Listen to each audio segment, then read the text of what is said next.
Hey everyone, welcome to Judging for the Win. I'm Dave, and this is my daily ruling. Today's question was suggested by a viewer. Thanks to Spiteful AZ for this one. Amy activates the ability of Dawnhart Mentor, and, in response, Nick kills one of the creatures that Amy needs to complete her coven. What happens? Okay, so let's start by taking a close look at exactly what this ability says. And it says activate this ability only if you control a valid coven. Now, that's pretty interesting because it basically is telling me that the game doesn't really care what happens after you activate the ability. As long as you validly activate the ability and put it on the stack, it's going to exist independently of its source. And it's going to continue to resolve just like normal, even if you don't control a valid coven or if something happens to the mentor itself. As long as the target of that ability is still around and able to be affected, then the ability is going to resolve no problem. Now let's take a look at another really similar question. Let's say we're going to combat on Amy's turn, and she's just put the ability from her Dawnhart Wardens onto the stack. Nick, just like before, is going to kill one of the creatures Amy needs for her coven in response to this ability. What happens? Okay, so just like before, we're going to have the same sort of rule apply. Once the triggered ability goes onto the stack, it exists independently of its source, and that means even if Dawnhart Wardens manages to get killed, that's not going to be a problem for the ability resolving.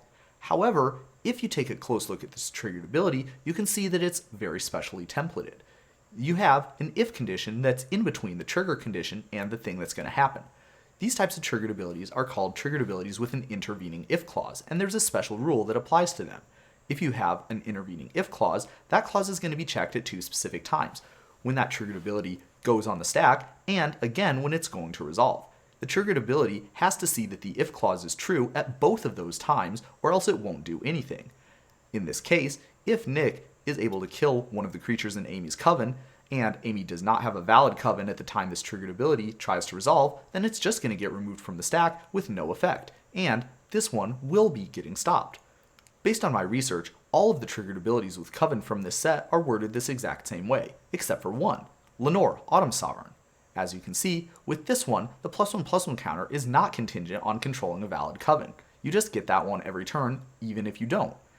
The other part, the part where you draw a card, well, that is contingent on having 3 different powers of creature.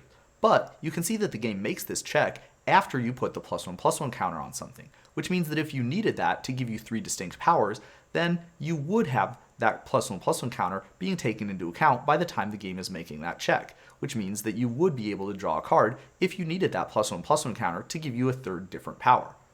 And that's all I have for you today. How did you do?